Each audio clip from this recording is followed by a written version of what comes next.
Mister Hari, property dealer sold a building in the course of his business. ध्यान दीजिएगा, property dealer अगर building को sell करता है lower than its stamp duty value तो 43 C attract हो सकता है। तो mister Rajesh who is a dealer of automobile spare parts, यहाँ पे राजेश ने जो बिल्डिंग परचेज की है, बायर, ये ऐसा कैपिटल एसेट की है, तो अगर इन्होंने इस बिल्डिंग को इनएडिक्वेट कंसिडरेशन में परचेज किया होगा तो राजेश के हैंड में 56(2)(10) ट्रिगर हो सकता है। क्या मेरी बात समझ पाए? अच्छा, फॉर रुपीज 100 लाख, तो एक्चुअल सेल्स प्राइस ये जो शो कर रहे हैं ये 100 लाख रुपीज है। स्टैम्प ड्यूटी वैल्यू इस दिन 120 लाख रुपए थी। The agreement was however entered on 1/9/2024 when the stamp duty value was 110 lakh रुपए। Hari has received a down payment of 15 lakh by NEFT from Rajesh on the date of agreement. Dear friends, यहाँ पे चूंकि आपने part of the consideration specified mode में receive कर लिया agreement वाले दिन, इसलिए जो हम स्टैम्प ड्यूटी वैल्यू कंसिडर करेंगे वो हम डेट ऑफ अग्रीमेंट की कंसिडर करेंगे। तो यहाँ पे जो हम स्टैम्प ड्यूटी वैल्यू लेंगे वो हम 110 लाख रुपीस लेंगे। अच्छा, 43 सीए को चेक करने के लिए whether 43 CA will be applicable in the hands of mister Hari or not, इसके लिए कंडीशन क्या है? अगर stamp duty value to actual consideration का रेशियो 110% से ज्यादा है तो ही 43 सीए अट्रैक्ट होगा। डियर, आप ना जो है वो मेरी आप ना वीडियो की स्पीड को स्लो करके भी देख सकते हैं, बट साहब आपका टाइम सेव करने के लिए मुझे तेज बोलना पड़ेगा। अच्छा, यहाँ पे जो एक्चुअल सेल्स प्राइस है दैट इज 100, तो SDV to actual sales price का रेशियो एग्जैक्टली 1010% है। इट इज नॉट एक्सीडिंग 110%, इसलिए 43 सीए अट्रैक्ट नहीं होगा। क्या मेरी बात समझ पा रहे हैं? इसलिए हरी के लिए जो ये हरी जो प्राइस को जो शो कर रहे हैं हम उसी को सेल्स प्राइस मान के हरी की इनकम कैलकुलेट करेंगे। सर पहले एमसीक्यू तो पढ़ो।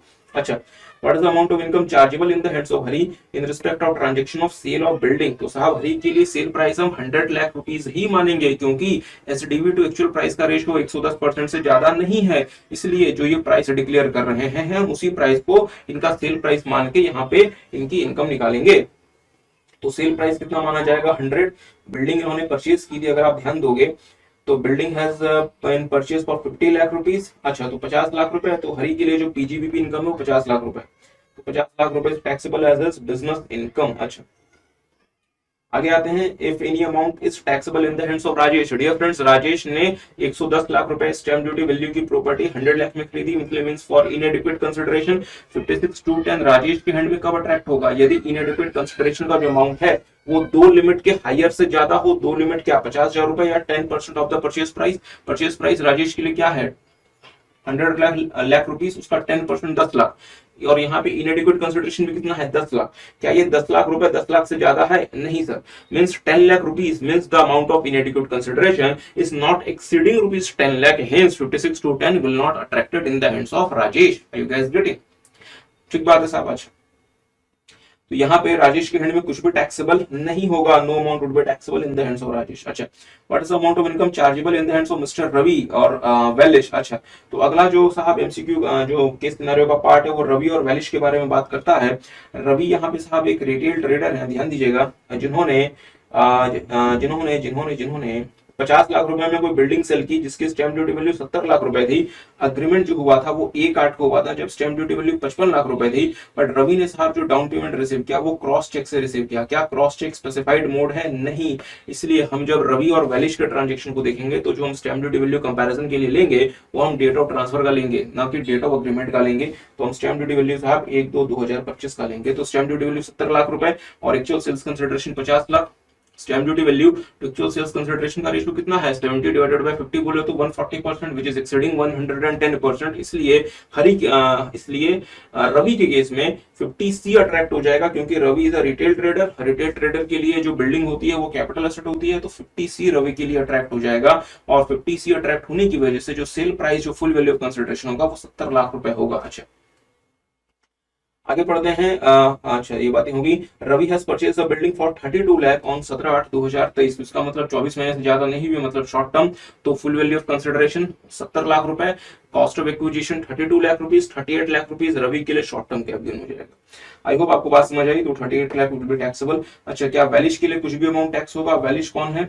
देखेंगे वैलिश इज अ होलसेल ट्रेडर, चूंकि वैलिश इज अ होलसेल ट्रेडर तो वैलिश के लिए भी जो बिल्डिंग होगी वो कैपिटल एसेट होगी। और यहाँ पे जो स्टैम्प ड्यूटी वैल्यू है rupees 70 lakh, actual sales price है मतलब एक्चुअल परचेज प्राइस है वैलिश के लिए 50 लाख। तो यहाँ पे इनएडिक्वेट कंसिडरेशन कितना है 20 लाख। क्या ये 20 लाख रुपए 50,000 और 10% ऑफ कंसिडरेशन मतलब 5 लाख दोनों में से ज्यादा है? सर 20 लाख रुपए 5 लाख से ज्यादा है, इसलिए वैलिश के लिए 56 to 10 अट्रैक्ट हो गया और जो इनएडिक्वेट कंसिडरेशन का अमाउंट है 20 लाख रुपए वो वैलिश की आईएफओएस की इनकम बन गया।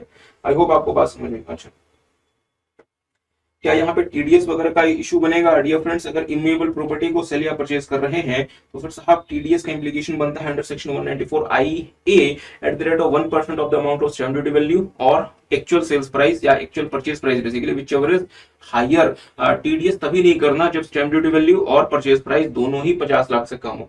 यहाँ पे अगर आप पहला ट्रांजेक्शन देखोगे तो यहाँ पे स्टैम्प ड्यूटी वैल्यू जो है साहब वो 110 लाख रुपीज है तो टीडीएस बन जाएगा, और सेकंड में भी स्टैम्प ड्यूटी वैल्यू 70 लाख रुपए, तो दोनों केस में टीडीएस बनेगा।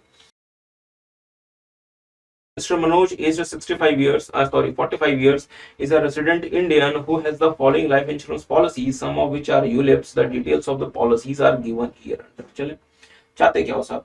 Which of the life insurance policies excluding ULIP in respect of which Mr. Manoj would be eligible for exemption under section 1010D in respect of maturity proceeds, and what is the quantum of deduction available under section 80C in respect of premium paid? Assume that Manoj do not have any ULIP for the purpose of answering this MCQ. तो इसका मतलब ULIP छोड़ दो, बाकियों की बात करो, इसका मतलब ए और बी की बात करो सिर्फ। अच्छा, तो ए और बी चूंकि साहब चूंकि ये जो है वो 1/4/2012 या उसके बाद की पॉलिसीज हैं, तो 1010D का एग्जम्पशन तभी मिलेगा यदि annual premium does not exceed to 10% of the actual capital sum assured. अच्छा, अगर आप ध्यान से पढ़ोगे तो एनुअल प्रीमियम में 50,000 रुपए और जो सम एश्योर्ड है साहब वो 6 लाख रुपए है, तो ये 10% से ज्यादा नहीं है, इसकी वजह से यहाँ पे 1010D मिल जाएगा।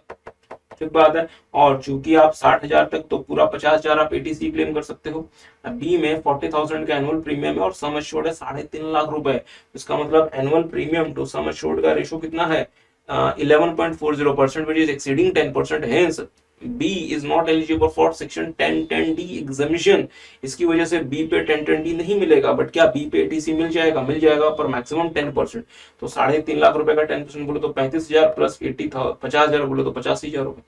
अच्छा, तो अच्छा ओनली A और 85,000 हमारा आंसर, वन का आंसर डी बनता है सब। अच्छा, which of the ULIPs in respect of which Manoj will be eligible for 1010D and choose the most beneficial regime, मतलब most beneficial।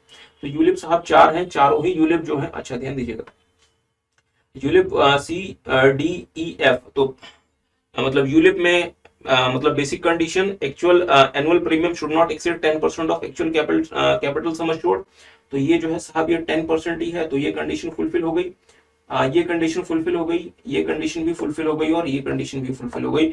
मतलब चारों यूलिप ने बेसिक कंडीशन को तो पूरा कर दिया।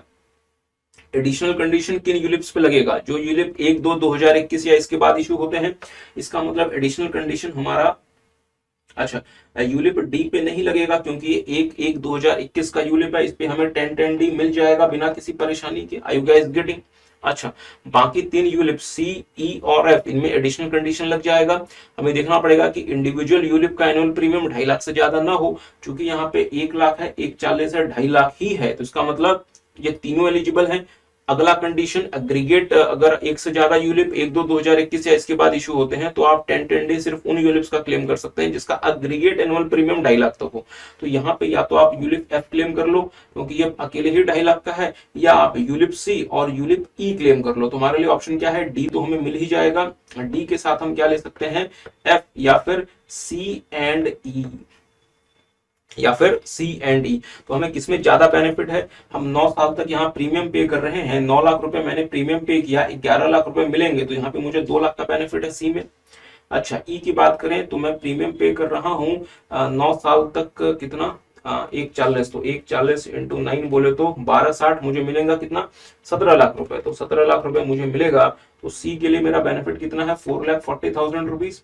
और एफ में मैं प्रीमियम पे कर रहा हूँ 9 साल तक, 25 इंटू 9, और मुझे मिलेगा साहब 28 लाख रुपए। तो ये 5.5 लाख रुपए मिलेगा मुझे।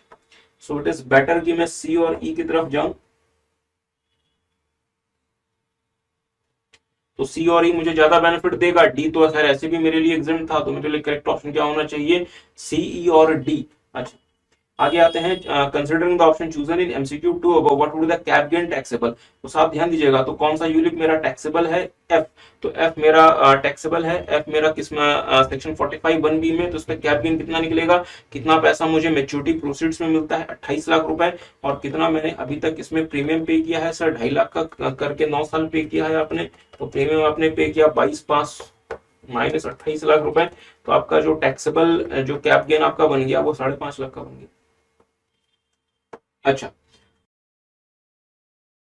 Scenario 17, Mallika purchased a land in Pune at a cost of 50 lakh in December 2008, held the same as capital asset till 30 सितंबर 2022, जब इन्होंने अपना रियल एस्टेट का बिजनेस शुरू किया और इस लैंड को स्टॉक इन ट्रेड की तरह से कन्वर्ट कर दिया, मतलब 45 to conversion of capital asset into stock in trade. अच्छा, कन्वर्जन कब किया, 1 अक्टूबर 2022, ट्रांसफर कब हुआ, 1 अक्टूबर 2022, का इंडेक्सेशन मिल जाएगा, हाँ 23 जुलाई 2024 ऑनवर्ड्स इंडेक्सेशन नहीं मिलता अगर ट्रांसफर करते हो, बट साहब यहाँ ट्रांसफर तो 1 अक्टूबर को ही हो गया, इसलिए इंडेक्सेशन अवेलेबल है। अच्छा, फेयर मार्केट वैल्यू 300 लाख है, तो full value of consideration 3 lakh रुपए, 100 lakh rupees.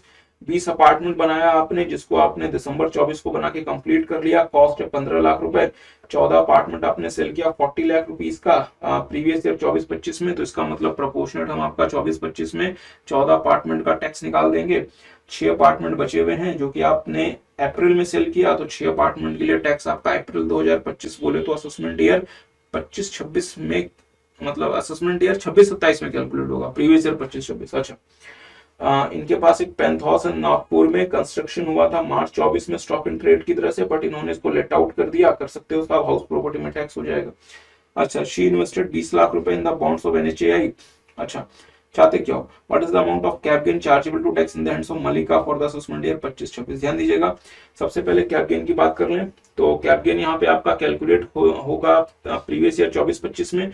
Full value of consideration 300 lakh है, इंडेक्स कॉस्ट ऑफ एक्विजिशन कितना है, सर आपने ये लैंड परचेज किया था 50 लाख रुपए में 2008 में, और ट्रांसफर किया है 22-23 में, तो सीआईआई ऑफ 22-23 आपको दिया गया है 331, तो 50 लाख इंटू 331 डिवाइडेड बाय 137, ये बनता है साहब कितना 120 80 292, तो जो एलटीसीजी है वो है 17919708, मतलब 1 करोड़, मतलब 1,79,18,708, जिसमें से आपका चूंकि 20 फ्लैट बनाया आपने, सिर्फ 14 सेल किए हैं, तो प्रोपोर्शनेट इस साल टैक्स कर दो, और 6 फ्लैट अगले साल सेल किए हैं तो उसके बाद 6 फ्लैट वाले अगले साल टैक्स कर देना। तो जो आपका प्रोपोर्शनेट कैप गेन आएगा आपका, वो आएगा 1,25,43,796, जिसमें से 54 ईसी आपने कितना पैसा इन्वेस्ट किया है, आपने साहब 20 लाख रुपए इन्वेस्ट कर दिया। अच्छा, आप इन्वेस्टमेंट कब तक कर सकते हैं, 6 month from the date of transfer. Transfer आपने किया है कब किया ट्रांसफर, अच्छा फरवरी 2025 में, तो मार्च अप्रैल मई जून जुलाई अगस्त, तो अगस्त 2025 तक जो इन्वेस्टमेंट है अप टू 50 लाख, आप उसका 54 ईसी क्लेम कर लो। 20 लाख रुपए आपने इन्वेस्ट कर दिया एनएचआई के बॉन्ड में 31 मार्च को, तो ये 20 लाख अलाउड है। 20 लाख आपने इन्वेस्ट किया आरईआई के बॉन्ड रूरल इलेक्ट्रिफिकेशन कॉर्पोरेशन 30 जून को, तो ये 20 लाख और अलाउड है। और 10 लाख आपने इन्वेस्ट किया 30 सितंबर को, तो साहब ये 10 लाख रुपए आपको 30 सितंबर इन्वेस्ट करने की वजह से 24-25 में अलाउ ना हो के 25-26 में अलाउ होगा, क्योंकि 24-25 तक के लिए आपको मैक्सिमम इन्वेस्टमेंट करना था अप टू अगस्त 2025। ठीक बात है, फेब के बाद 6 महीने मार्च अप्रैल मई जून जुलाई अगस्त, तो ये 10 लाख रुपए प्रीवियस ईयर 25-26 के लिए एलिजिबल है, बट 24-25 के लिए नहीं, तो 24-25 के लिए 40 लाख रुपए का डिडक्शन। अच्छा, तो आपका टैक्सेबल एलटीसीजी आता है 85,43,796, और पीजीबीपी सेल प्राइस है साहब 40 लाख में आपने एक फ्लैट सेल किया, 14 फ्लैट आपने सेल किए हैं 560 लाख। लैंड की कॉस्ट है 300, प्रोपोर्शनल कॉस्ट 14 फ्लैट की 210, और अदर कॉस्ट 15 लाख रुपए एक फ्लैट की, तो 14 फ्लैट की 210, तो PGBP 140 lakh rupees. Are you guys getting? अच्छा, आपसे पूछा गया है असेसमेंट ईयर 26-27 का भी बता दो, तो पीजीबीपी की बात कर लें, 6 फ्लैट आपने रिमेनिंग 40 लाख में बेच दिए 240, लैंड की प्रोपोर्शनल कॉस्ट 90, बनाने की cost 15 lakh 90, PGBP 60 lakh. LTCG की बात करें तो एलटीसीजी 6 फ्लैट का, यहाँ पे साहब हमने 14 फ्लैट का एलटीसीजी लिया था, बाकी जो 6 फ्लैट बच गए उसका हम असेसमेंट ईयर 26-27 में ले लेंगे 53,75,9 12 और 10 लाख का जो इन्वेस्टमेंट आपने सितंबर 25 को किया था उसका डिडक्शन आपको भी मिल जाएगा। तो टैक्सेबल LTCG 43,75,912। आई होप आपको बात समझ। अच्छा, आगे आते हैं, is the annual value of penthouse held as a stock and trade. Dear friends, अगर आप किसी इमूवेबल प्रॉपर्टी को स्टॉक एंड ट्रेड की तरह से रखते हो, तो अगर आपने उसको किराए पे नहीं दिया, लेट आउट नहीं किया, तो पहले 2 साल from the date of the issue of completion certificate तो कोई परेशानी नहीं है, बट 2 साल के बाद उसे हम डीम्ड लेट आउट मान के टैक्स करना शुरू कर देंगे। बट यहाँ पे तो साहब इन्होंने मार्च में इस प्रॉपर्टी को कंप्लीट किया और अप्रैल से ही रेंट पे दे दिया। अप्रैल से रेंट पे देने की वजह से अप्रैल से ही ये हम प्रॉपर्टी आपकी लेट आउट है, तो 60,000 रुपए पे तो हाउस प्रॉपर्टी हेड में टैक्स हो जाएगा। और इस पे म्यूनिसिपल टैक्स कितना है, 7200 रुपए। बट ये म्यूनिसिपल टैक्स साहब हरीश ने पे किया है, मल्लिका ने पे नहीं किया, इसलिए मल्लिका को डिडक्शन नहीं मिलेगा। तो 60,000 इंटू 12 माइनस 30% का नॉशनल डिडक्शन, बोले तो 5,04,000 रुपए हाउस प्रॉपर्टी हेड इनकम।